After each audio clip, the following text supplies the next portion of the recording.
Nuntut ilmu dan juga tentu harus diamalkan ya.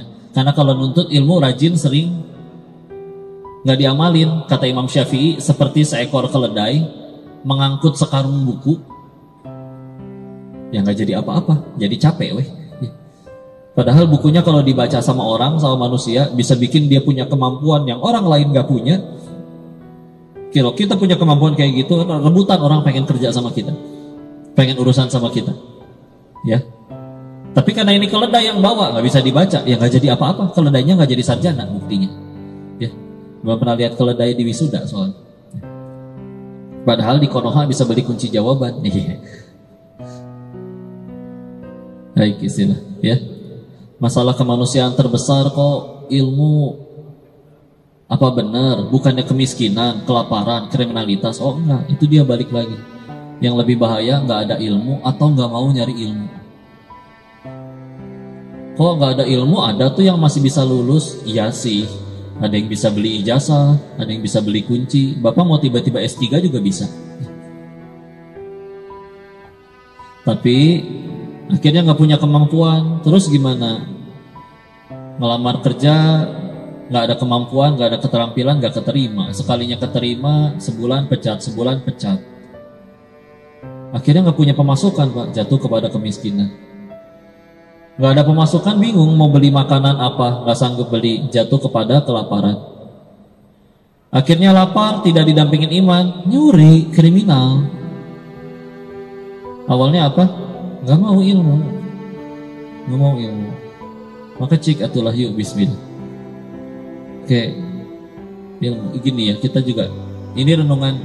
Kalau mungkin di sini ada yang kuliah atau punya anak yang sedang kuliah, perhatikanlah kadang ketika lulus. Anak-anak yang baru lulus itu lebih sibuk ngapain?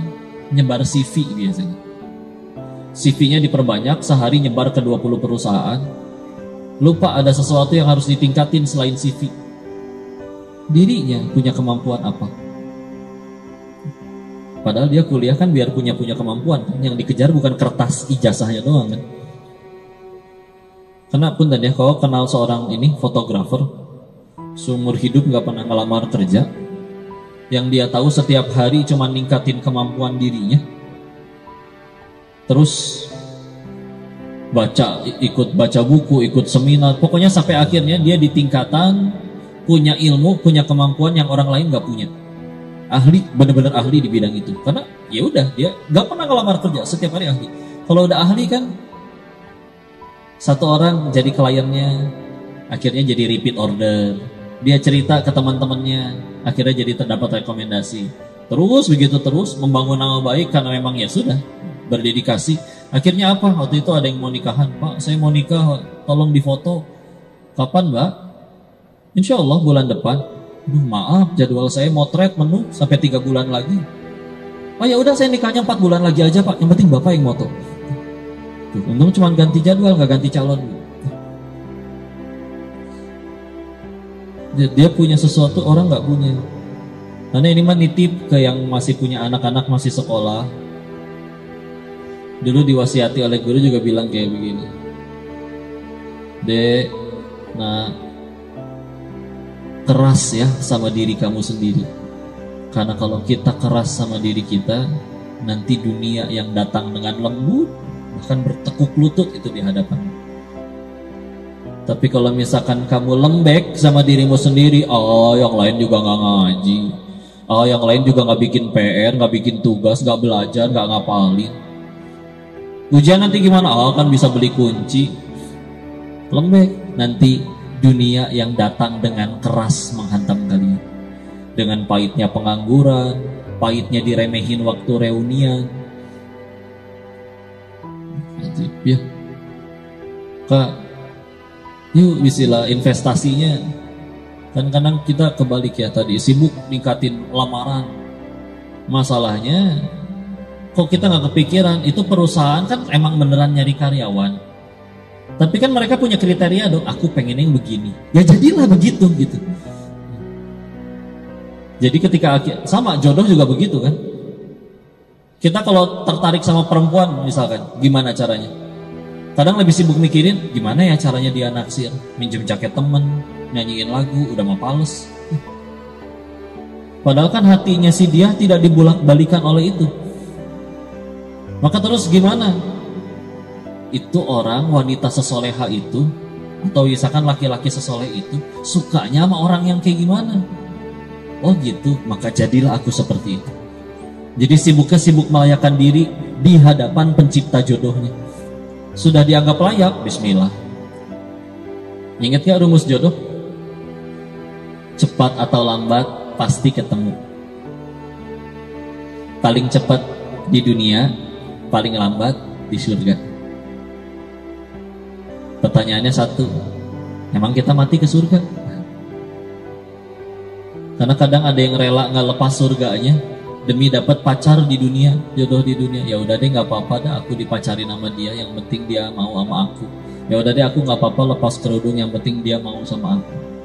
Jangankan si pacar naksir, satu dunia naksir Allah benci juga kita yang repot.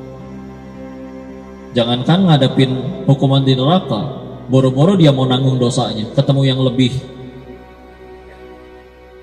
apa ya, muda dan lain-lain juga bisa jadi pindah dia, ya. Maka enggak tuh, kok saya udah bertahun-tahun sama dia nggak pindah-pindah, ya karena yang lebih cantiknya nggak mau sama dia, jadi dia belum nemu cadangan, we lah ya.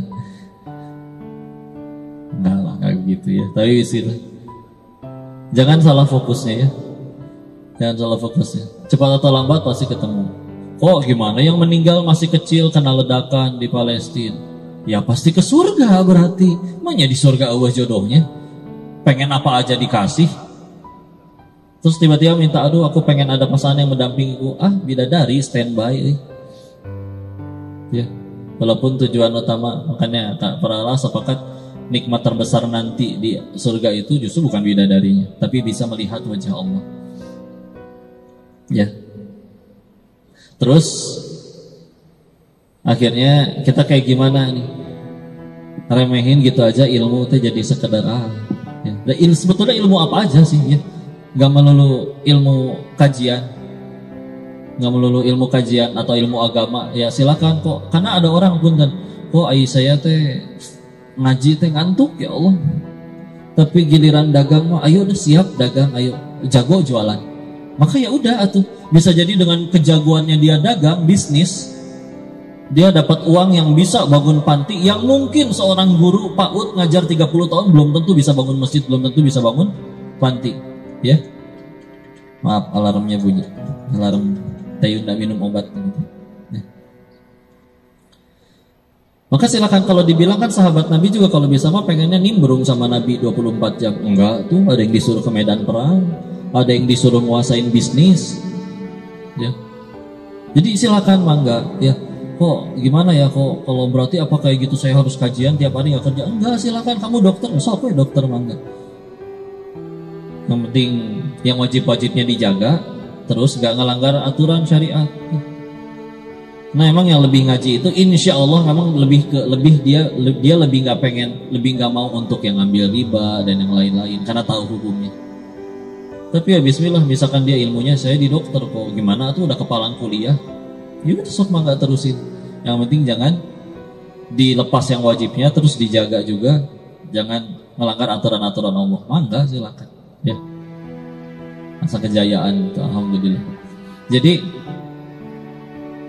cepat atau lambat pasti ketemu kalau jodoh. Atau gini rumusnya, jangan kaya dulu baru sedekah, sedekah dulu Allah jadikan kaya.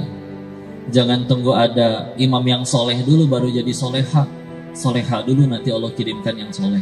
Suka tukar kita ya. Sekarang Indonesia 1:4 laki dan perempuannya ya. Dan tidak semuanya ingin punya 4. Ada yang pengen punya 4, yang 4-nya gak mau sama dia ya.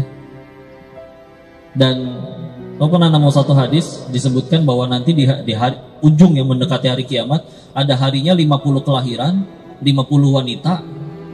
Jadi ada harinya nanti 1:50, laki-laki 1, 50 perempuan. Coba bayangin tuh, udah sama perempuannya 50, lelakinya hiji, gak suka sama cewek lagi laki-lakinya. Itu zaman kayak gimana nanti ya saya bayang. Maka alhamdulillah syarat ke surga gak harus punya jodoh ya. Ya kalau syarat ke surga harus punya jodoh, gimana yang mohon maaf korban-korban kena ledakan di Palestina, di negara-negara yang konflik terselim. Maka itu dia satu ya, bicara tentang ilmu. Karena yarfa'illahu alladhina amanu minkum walladhina utul ilma darajat. Surat 58 Al-Mujadalah ayat 11. Allah angkat tinggi derajat orang yang punya ilmu. Ya udah, yuk bismillah. Ilmu apapun, mangga. Ilmu apapun. Nanti karena kalau enggak, dunia yang datang dengan keras kepada kita, hantam kita. Kalau nggak ada kemampuan, dengan ada kemampuan itu kan pernah dengar nggak ada orang yang saking ahlinya dia di bidang itu, jadi orang tuh mohon-mohon ke dia, Pak tolong Pak kerjain Pak, saya nggak mau. Kalau misalkan ahli dekorasi ya, di desain interior, kalau nggak Bapak yang desain saya nggak mau. Bapak minta berapa sih? Saya bayar. Kalau udah benar-benar ahli makan gitu. Guru kita misalkan coba AA, atau siapa misalkan tokoh misalkan Ustadz Adi, kalian tahu berapa undangan permintaan kajian masuk ke handphone beliau atau adminnya? Kalau kayak Ustadz Adi sehari bisa 300 permintaan, diterima semua. Emang cukup sehari 24 jam 300 lokasi kajian? Kan sebetulnya nggak mungkin. Tapi coba sob, di saat di dunia keartisan punten mohon maaf, ada yang nyampe mohon tolong terima saya di acara ini. Kalau nggak saya Ramadan nggak ada acara, gimana ngasih makan anak-anak? Segitunya. Sedangkan kemampuannya misalkan ya apa ngelucu, ternyata banyak yang lebih lucu. Nah kan ini pusing deh. Dikejar punya ilmu.